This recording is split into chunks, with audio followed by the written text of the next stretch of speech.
패밀리 여러분 안녕하세요, 살빼남입니다. 자, 오늘은 이 다이어터 분들이 가장 많이 하시는 착각 5개에 대해서 한번 좀 말씀드려 볼게요. 자, 바로 들어가겠습니다. 자, 다이어트 할 때 가장 많이 하는 착각 1번, 굶으면 금방 빠져. 그렇게 빼고 유지해야지. 자, 일단 아셔야 하는 게, 우리가 살이 빠졌다고 하려면 뭐가 우리 몸에서 빠져나가야 될까요? 자, 바로 지방입니다. 자, 그런데 여러분, 지방이 분해되는 과정을 혹시 알고 계신가요? 아니면 혹시 지방이 분해돼서 도대체 뭘로 빠져나가는 걸까요? 대변? 소변? 땀?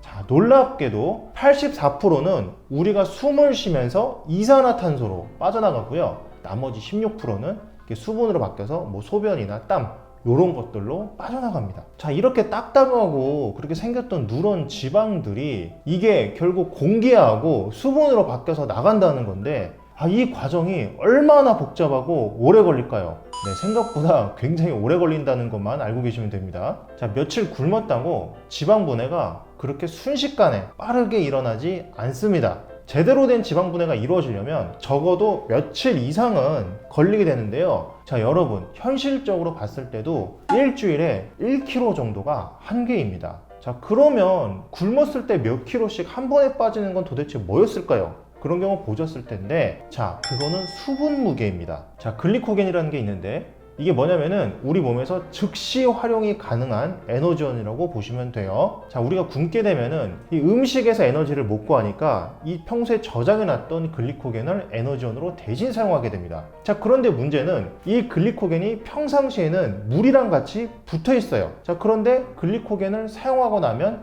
당연히 물이랑 떨어지겠죠? 그리고 그 떨어져 나온 물은 이렇게 밖으로 배출되게 됩니다. 즉, 굶어서 초반에 빠진 무게는 이렇게 해서 배출된 물 무게, 수분 무게인 것이죠. 자, 그리고 이렇게 해서 빠졌던 물 무게는 결국 나중에 수분 보충을 하다 보면 결국 다 돌아오게 되어 있습니다. 결론적으로 좀 굶는다고 빠지는 거는 수분이 빠져서 일시적으로 사람이 좀 이렇게 헬스케 보이는 그런 현상인 거고요. 자, 이거는 결국에 나중에 수분 보충하면서 다 돌아오게 돼 있어요. 그래서 이건 살이 빠지는 거라고 볼 수가 없고요. 따라서 그렇게 굶어서 뺀 다음에 유지하는 거는 애초에 불가능합니다. 자, 다이어트 할 때 가장 많이 하는 착각 2번. 자, 운동만 열심히 하면 아무리 먹어도 다 빠져. 자, 일단 다이어트의 대원칙부터 좀 짚고 넘어가자면요. 자, 체중 감량에 있어서는 식이요법이 80%, 운동이 20%입니다. 자, 이게 왜 그러냐면, 일단 가장 큰 이유는 운동으로 인한 칼로리 소모가 생각보다 크지 않기 때문입니다. 자, 그러면 도대체 운동으로 얼마만큼의 칼로리가 소모되는지 한번 좀 알려드릴게요. 자, 라면 하나에 칼로리가 500 정도 되는데요. 자, 이게 조깅으로 50분 정도입니다. 자, 그리고 치킨 한 마리를 다 먹었다. 그럼 보통 2000칼로리가 훌쩍 넘어가는데, 자, 이러면 조깅 200분이 넘어갑니다. 자, 맛있는 음식들의 칼로리는 생각보다 정말 높고요. 그리고 우리가 운동을 해서 소모되는 칼로리는 생각보다 정말 적습니다. 자, 일반인들은 보통 저렇게 먹을 거 다 먹고 저렇게 오랜 시간 운동할 시간도 좀 없는 경우가 많고요. 만약에 저렇게 오래 운동할 시간이 있다고 해도 저렇게까지 오래 무리해서 좀 운동을 하다 보면, 자, 관절에 무리가 와서 몸이 상하거나 아니면 부상을 입을 확률이 굉장히 올라갑니다. 자, 간혹 이런 분들도 또 계실 거예요. 아니, 근데 운동을 많이 하면 근육이 엄청 생겨가지고 기초대사량이 많이 올라가서 결국 살이 다 빠질 텐데. 네, 만약에 그렇다면 근육이 어마어마하게 많으신 바디빌더 분들 같은 경우에는 이 근육이 많으니까 식단도 하나도 안 하시고 그냥 엄청 먹어도 그게 다 유지가 되실 텐데, 자, 절대 그렇지가 않죠. 자, 심지어 이 바디빌더 분들은 이 근육 유지를 하기 위해서 운동도 엄청나게 많이 하십니다. 운동도 엄청나게 많이 하시는데 식단을 보시면 정말 철저하게 지키세요. 자, 늘어난 근육으로 기초대사량이 올라가는 부분도 이것도 역시 생각보다 크지 않기 때문에, 자, 음식의 칼로리를 결국은 따라갈 수가 없습니다. 그래서 그런 분들도 식단을 하시는 거죠. 결론적으로 먹고 싶은 거 다 먹고 운동하면 절대로 살이 빠지지 않고요. 자, 그냥 좀 잘해봐야 유지가 되거나 아니면 최악의 경우에는 오히려 살이 더 찔 수도 있습니다. 다이어트 할 때 가장 많이 하는 착각 3번. 예전에 내가 다 잘 빼봐서 알아. 내가 맘만 먹고 하면 금방 다 빠져. 네, 그러면 참 좋겠죠. 근데 이게 많은 분들이 예전에는 이렇게 하면 다 빠졌어 가지고 이렇게 해서 잘 해봤더니 이번에는 잘 안 빠지네? 자, 이런 분들이 생각보다 정말 많습니다. 자, 이거 왜 그럴까요? 자, 첫 번째 이유는 바로 웨이트 사이클링입니다. 자, 우리가 왜 뭔가 이렇게 같은 일을 반복하는 거를 이렇게 한 사이클이 돌아간다 그러죠. 그래서 다이어트에서 체중이 쭉 빠졌다가 다시 요요 가서 체중이 쭉 늘어나는 이 사이클을 반복하는 거를 웨이트 사이클링이라고 하는 거예요. 자, 그런데 문제는 다이어트를 했다가 요요를 반복했을수록 이 체지방률은 올라가고 근손실은 점점 더 심해지기 때문에 이 뒤에 하는 다이어트가 점점 더 힘들어지게 됩니다. 거기에 또 반드시 그런 건 아닌데 이 웨이트 사이클링을 하다 보면 간에 무리가 올 수 있다는 가설도 있고요. 또 인슐린 저항성이 증가해서 이 당뇨가 생길 수도 있다. 자, 요런 가설들도 자꾸 제기되고 있어요. 자, 두 번째 이유는 바로 나이살입니다.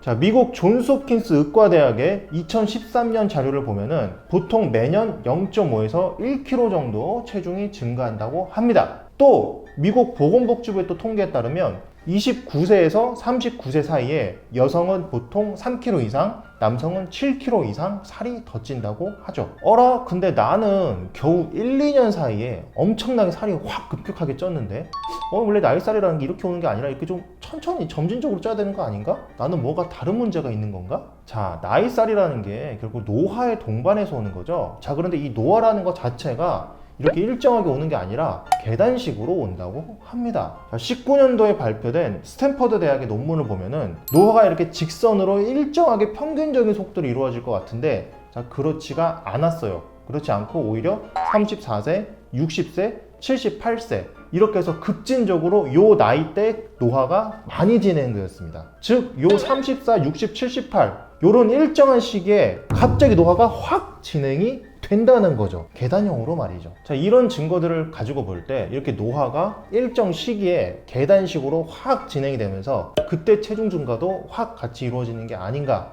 그런 생각이 듭니다.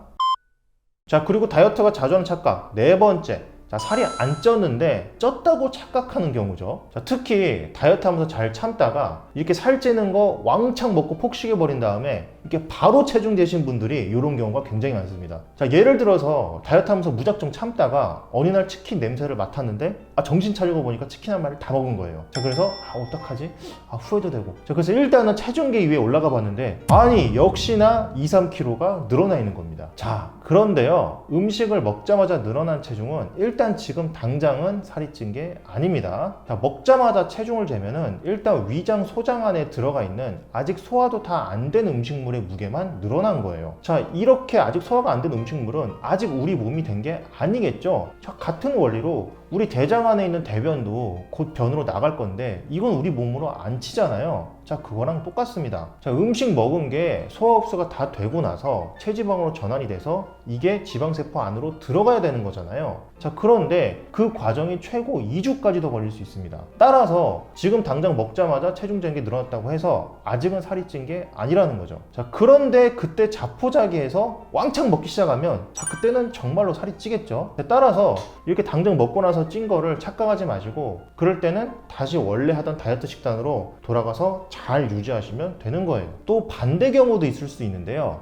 자, 살이 오히려 찌거나 아니면 그냥 똑같은데도 살이 빠졌다고 착각하는 경우가 또 있습니다. 자, 앞서 말씀드린 그 굶는 경우에도 사실 이거죠. 자, 거기서 말씀드렸지만 처음에 굶었을 때 수분 무게가 빠지잖아요. 자, 그걸 빠졌다고 착각하는 경우도 사실 여기에 좀 포함이 되죠. 자, 여기에 한 가지 문제가 더 있죠. 바로 근육량이 빠지고 지방은 오히려 늘어나는 경우입니다. 자, 일반적으로 다이어트를 좀 잘 했어도 빠진 체중의 35% 정도가 근육이 빠질 수 있다고 하는데요. 여기서 더 나아가서 내가 빠진 지방보다 내가 빠진 근육이 지방보다 더 많이 빠지는 분들이 있습니다. 자, 여러분, 살이 빠진다는 거는 우리가 이 지방을 빼려고 하는 거잖아요. 근데 반대로 근육이 더 많이? 근육이 빠져서 체중이 빠졌어? 자, 이건 다이어트가 되었다고 하기가 좀 어렵죠. 이건 소위 여러분들이 말하는 몸이 고른 거지 절대로 살이 빠진 게 아닐 겁니다. 그죠? 특히 운동을 하나도 안 하고 굶기만 하시는 분들이 이런 경우가 굉장히 많아요. 그래서 만약에 이렇게 되고 싶지 않으시다면 이렇게 굶지 마시고 다이어트 식단을 건강하게 잘 유지를 하시면서 그러면서 운동도 좀 같이 병행을 하셔야겠죠. 구독과 좋아요를 누르면 요요가 안 올지도.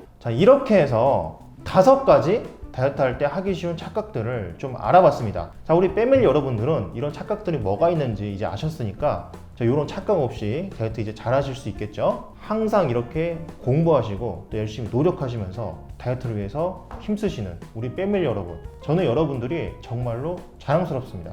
이상 여러분의 다이어트 가이드 살빼남 그리고 브로콜리였습니다. 감사합니다.